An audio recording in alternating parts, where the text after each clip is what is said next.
Jadi Habib itu jauh lebih mulia daripada menjadi ulama. Dan cinta kepada sesuatu yang lebih mulia itu lebih diutamakan.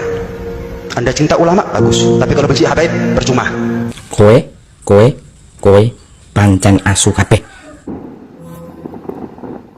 Assalamualaikum warahmatullahi wabarakatuh. Saat ini banyak sekali mulai bermunculan tokoh-tokoh yang menyuarakan tentang kisruh polemik nasab Habib, teman-teman. Tidak hanya tokoh-tokoh, tetapi juga masyarakat banyak yang menyuarakan tentang kisruh nasab ini, teman-teman. Ya terbukti memang dari pihak RA, Rabithah Alawiyah pun mereka ambigu ya, tidak pernah mengeluarkan data-data ya tentang nasab Habib itu seperti apa. Dan ketika mereka ditantang untuk tes DNA, mereka tidak ada respon apapun. Bahkan ada salah satu Habib juga mengatakan mengharamkan tes DNA. Anak kula niki dionek-onekke kali Habib. Gus Miftah, Bapak kamu itu tidak tanggung jawab, cucunya Rasulullah ditinggalkan, dicueki. Selama ini orang yang selalu membela Habib niku mang tangan Habib Lutfi Miftah. Di saat semua orang menjelek-jelekkan Habib, saya bilang sudah husnudzon saja. Tapi yang merusak kehabaibannya ya mereka sendiri. benar. Saya bilang orang sama bangga kayak aku ki cucune Nabi. Diguyu pitik, Cuk. Para sahabat Rasul, apakah benar Pak Indonesia tanpa habaib orang bisa merdeka? Jelas orang benar. Buka fakta sejarah bahwasanya habaib saking nyaman yang mendatangkan adalah Belanda. Yang mendatangkan siapa? Siapa? Sendak horgonye. Sing keras. Yang mendatangkan habaib siapa? Ngomong londo pesusan mencangkemmu gitu. Yang mendatangkan habaib iku siapa? Londo. Lagar takon londo iku siapa? Penjajah. Berarti habaib iku antekeben. Penjajah. Paham? Kupingnya bolong, ojo disumpeti. Jadi Habib itu jauh lebih mulia daripada menjadi ulama. Kayak gini ini. Dan cinta kepada sesuatu yang lebih mulia itu lebih diutamakan. Anda cinta ulama, bagus. Tapi kalau benci Habib, percuma. Kowe pancen asu kabeh. Ini ada bukti termasuk yang dibahas tadi malam itu sudah melecehkan kiai-kiai pribumi. Katanya kiai pribumi itu seperti kecoa. Dan ini lebih parah lagi. Ini ada kalimat, ini dari sama ya dari Habib Bakir bin Habib Hani bin Yahya Assegaf. Ini kalau kita tidak lawan sekarang, Indonesia yang jelas akan menjadi Yahudi Raya Nusantara. Kita sebagai bangsa Indonesia pada saat ini jangan pernah takut kualat mereka doktrinnya doktrin sesat. Kenapa? Jelas akidahnya sudah melenceng daripada Ahlussunnah wal Jamaah. Nah, kalau kemudian merasa betul-betul yakin bahwa dirinya Dzurriyyah Nabi, ya sudah tes DNA. Tes DNA. Jangan kemudian memprovokasi umat bahwa tes DNA itu haram. Dan itu apa? Itu bukan jawaban, Mbak. Bahkan mungkin yang bilang bahwa tes DNA itu haram bukan orang awam, Mbak. Tapi Habib Hanif kalau tidak salah ya. Orang yang menurut saya bukan tidak tahu teknologi, bukan orang yang tidak melek teknologi. Ya, kalau kemudian tidak percaya dengan ilmu pengetahuan, ya, sementara mereka memakai ilmu pengetahuan sebagai support untuk mendukung kehidupannya sehari-hari, ya. Ini kan jadi masalah. Makanya menurut saya, para habaib, kalau kemudian 6 orang dari Indonesia sudah tes. Sudah ada yang tes. Karena dari penelitian Profesor Hera itu nggak ada grup G waktu itu ya. Yang paling mungkin Balawi, nggak ada yang lain gitu. Balawi. Sudah ada di Indonesia. Udah 6 orang. Karena apa? Yang 6 orang ini sama dengan Giyaman itu, yang tadi saya sebut marganya Asgaf, Jamalul Lail, Mas. Nah, jadi penanda genetiknya itu dari 25 itu plek sama dengan Asgaf, Jamalul Lail, Habsyi sama BSA. BSA itu apa? Ya, mereka kan kawin sama saudara-saudara sendiri semua kan ya. Mereka masih punya peluang untuk ketersambungan ke Sayyidina Ali. Tapi kalaupun mungkin ya paling 1 marga atau 2 marga aja. Yang lain rungkat semua. Yang udah terlanjur tes itu rungkat semua. Kecuali 2 orang kemarin loh ya. Wah, ini ditakut-takuti. Aku lihat ada habaib di panggung, ya, jualan air mineral yang sudah diludahi kena liurnya habaib. Terus Keras dia ini. jual apa itu roti dicakot sama mulutnya habaib, kena liurnya habaib lalu dijual. Katanya dapat makan sisa habaib itu mendapat karomah, rezekinya lancar dunia akhirat. Aduh. Gue sih di samping jengkel gue ngelihat itu opportunity gitu loh. Opportunity. Sekarang nggak jengkel deh, gue buang Ekonomi. jengkelnya, gue lihat opportunity-nya. Jadi gini Bib, itu daripada kau jualan di panggung, mendingan gini, Bikin perusahaan kau aja. bikin pabrik air mineral, terus kau ludahi gitu, terus dilabeli air mineral campur ludah habaib gitu. Itu mungkin akan bagus gitu, pasarnya akan melonjak gitu karena dalam bentuk kemasan gitu kan, sebagai penghilang dahaga dan ketika orang minum mendapat barokah dari habaib karena di dalamnya ada air liurnya habaib gitu. Daripada di panggung gitu, di panggung kan pasarnya sedikit, mendingan buat kemasan, yaitu dilabeli air mineral campur ludah habaib, dapat memberikan barokah di samping menghilangkan kehausan gitu. Terus kalau perlu nggak usah tanggung-tanggung, itu kan peminatnya muhibin itu kan pada suka itu sama sisa-sisa makanan habaib. Jadi kok bikin juga itu roti tawar gitu ya, bikin pabrik roti tawar ya. Kan itu pabriknya sederhana aja kalau pabrik roti tawar itu kan.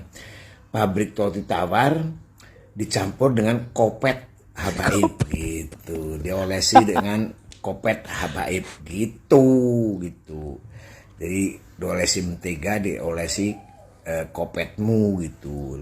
Tapi sebelumnya kok melakukan framing juga, bukan framing, melakukan pengiklanan gitu. Seperti kok menunjukkan itu bahwa air liurmu bisa memberi barokah gitu kan. Juga disiarkan di VT-VT di YouTube gitu bahwa kopet daripada habaib itu kalau dimakan bisa menimbulkan karomah gitu, rezekinya lancar dunia akhirat gitu. Lalu kau bikin pabrik roti, dilabeli roti tawar kopet habaib gitu. Nanggung gitu. Ya bagi muhibin tuh nggak menjijikkan. Kalau bagi gue ya jijik mau muntah ya. Ada air liur sama kopet tuh kan bagi gue najis gitu. Tapi kalau bagi muhibin itu kan barokah gitu ya. Jadi air mineral dicampur air ludah habaib bisa menghilangkan dahaga dan bisa mendapatkan barokah dunia akhirat. Juga roti tawar kopet habaib bisa menghilangkan lapar dan mendapatkan karomah jika dimakan gitu. Kalau gue jijik, kalau muhibin tuh pasti mau tuh. Muhibin kan percaya banget gitu sama apapun yang kau katakan, jadi lumayan gitu. Kopetmu laku itu sama air ludahmu gitu. Asik kan? Selamat mencoba Beb, supaya kau tambah kaya. Ye. Ya Rabbana ya Kudus sahilana bil fulus, kertas merah yang alus-alus. Anda Ajaran lihat siapa itu? videonya berikut ini. Ya Kudus sahilana bil fulus, kertas merah yang alus-alus, bil berkati Habib Ahmad. Apaan sih?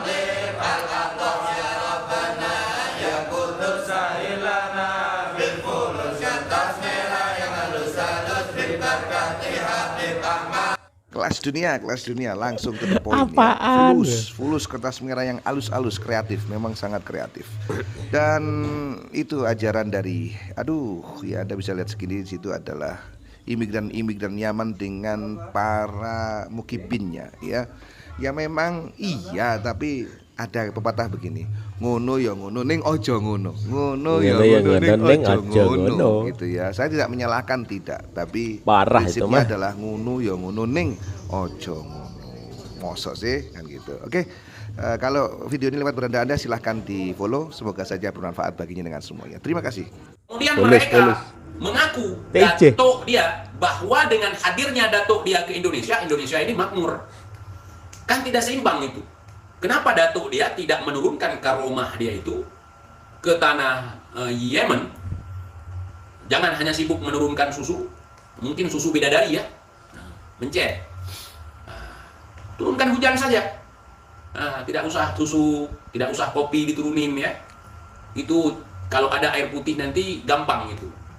Ibu-ibu bisa menyusui, kambing-kambing ibu-ibu juga bisa menyusui, sapi-sapi bisa menyusui. Dengan adanya air, saudara, berkah semuanya, saudara. Ya, rahmat untuk alam, saudara. Halo, ketemu lagi sama saya yang sangat tidak senang masyarakat Indonesia dengan memuji-muji si Yaman. Tahu nggak kalian, Yaman datang ke Indonesia modalnya cuma ngebacot, modalnya cuma assalamualaikum, takbir, takbir, mereka bisa kaya. Nah, kalian para pemuji-pemujanya Yaman dapat apa? Kalau untuk jadi orang Islam cukup kalian percaya sama Allah dan percaya rukun Islam dan percaya rukun iman. Sudah, tidak usah muji-muji. Karena orang baik belum tentu masuk surga dan orang jahat belum tentu masuk neraka. Siapa tahu orang yang kalian sembah, orang yang kalian puja-puji, lebih duluan dia masuk neraka daripada kita. Terus buat apa kalian percaya sama dia? Buat apalah kalian sembah-sembahnya Yaman? Sekali lagi kalian sembah-sembah Yaman ini kebakarnya kalian nanti. Yang Apa koncone sampean kandhani. Suara Gus Muafiq. Ngono aku seneng ngono. Ono Habib Bahar, ngono kandhani aja petita-petiti ning kene. Ning kene wonge wis rukun aja gelut ae. Ono Habib Rizik ngono kandhani. Indonesia iki wis ora perlu FPI, bar ngono wis ora. Wis Indonesia wis rukun, wis ngono. Lah sing ngene-ngene iki rapate oke. Liyane ngono ya kok. Aku seneng ngono Habib rukun ngene iki seneng. Ngono tak ceplek-ceplek ya gak apa-apa ngono. Ya apa sing liyane ndak boleh. Dalam darah kami ada darah Rasul, wah mate aku. Oh, lho ya, biasa ngene lho ngene iki lho. Rukun, ini penting rukun urip. Ora nopo, wong Jawa iki ngoten. Dadi pun mboten usah kanca-kancane panjenengan cek ngoten niku gak rai wong Jawa jengkel ngono. Nasab ini bukannya saya dukung Kiai Imad, bukan. Sebelum jauh Kiai Imaduddin Usman itu mengadakan tesis, saya itu sering merenung. Contoh ketika Gus Dur dihina-hina yang buta mata buta hati. Coba kita bayangkan siapa Gus Dur tersebut, cucu daripada pendiri Nahdlatul Ulama.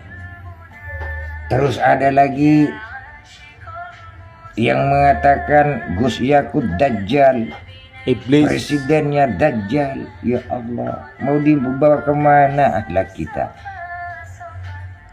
Tapi itu masih mending. Ada seorang Habib yang ceramah di Madura sebelum tesis Kiai Imad, insya Allah itu keluarnya. Beliau mengatakan bahwasannya terlapak kaki habaib yang kotor, yang nakal, yang maksiat lebih bagus, lebih baik daripada 70 kiai yang pakai surban. Bayangkan, lebih mulia. Dan ini bisa jadi pelajaran. Pujuk-pujuk kita, leluhur kita ada di Madura.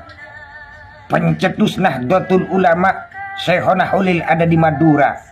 Bayangkan kita sebagai orang Nahdlatul Ulama. Camkan itu baik-baik saudaraku. Bukan saya memprovokasi, tapi itulah kenyataan. Ingat, baginda Rasul kita adalah iman kita. Beriman kepada Allah, tidak beriman kepada baginda Rasul, jelas nol. Sekarang kan banyak cerita yang mengatakan bahkan cerita tersebut mampu mengalahkan baginda Rasul. Mi'rajnya 70 kali. Dalam sebuah ceramah ada yang mengatakan Isra Mi'raj. dalam sebuah manakibnya Syekh Fakil Muqaddam mampu bertemu dengan Allah 70 kali dalam semalam. Jelas bertemu dengan Allah itu jelas. Ingat baginda Rasul cuma sekali saudara. Betul. Ya itu tadi teman-teman ungkapan dari masyarakat dan juga tokoh-tokoh yang sudah mulai bersuara tentang kisruh nasab ini teman-teman. Ungkapan kasar, ungkapan yang mencela, iblis, dajjal itu keluar dari mulut-mulut mereka begitu. Apakah itu pantas? Ya, itu dicontohkan oleh zuriat-zuriat Nabi. Tentu ini menjadi sebuah pertanyaan bagi kita semua teman-teman. Tidak ada jalan lain selain tes DNA teman-teman. Untuk mengetahui bahwa benarkah beliau-beliau itu yang mengaku habaib itu adalah zuriat dari Rasulullah SAW. Ya, masyarakat sudah bersuara. Tentu ini saya harapkan Ketua PBNU Gus Yahya itu mengambil sebuah inisiatif teman-teman. Karena pada saat ini tokoh-tokoh NU itu banyak yang berseberangan, ada yang mendukung dan lain sebagainya. Jadi masyarakat ini dibuat gerah oleh keadaan ini. Ya, gerah kita semua. Jadi kita tunggu bagaimana kelanjutannya, apakah ini akan selesai atau bagaimana. Kita semua menunggu semua. Ya, teman-teman, semoga Indonesia dalam keadaan baik-baik saja, aman, tentram, tidak ada apapun teman-teman. Kita berdoa selalu kepada Allah Subhanahu wa taala. Assalamualaikum warahmatullahi wabarakatuh.